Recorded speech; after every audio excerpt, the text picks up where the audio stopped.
Le PIB ou produit intérieur brut est la somme des valeurs ajoutées réalisées à l'intérieur d'un pays sur un an. Il est calculé chaque année par l'INSEE et c'est la somme des éléments suivants: dépenses de consommation finale, la formation de brut de capital fixe, la variation de stock et le solde des échanges extérieurs. Le PIB peut se calculer de 3 façons. La façon la plus simple étant de faire la somme des valeurs ajoutées.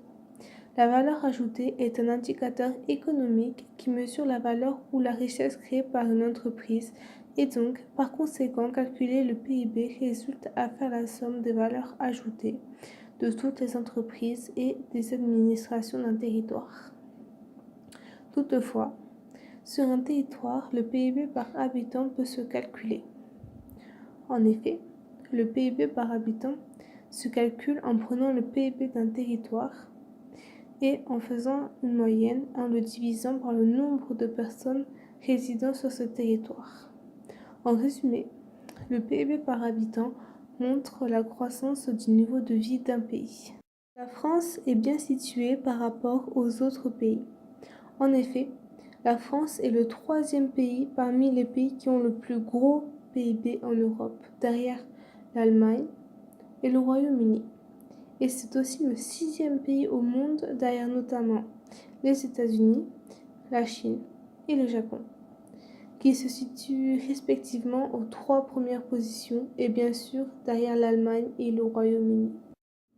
Le calcul du PIB s'appuie sur la comptabilité nationale, donc sur ce qui est déclaré à l'État.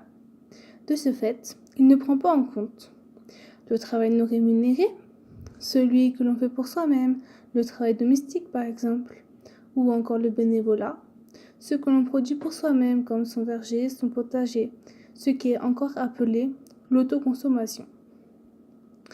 La production est encaissée en liquide et non déclaré, ou le travail au noir, ou encore les activités inégales.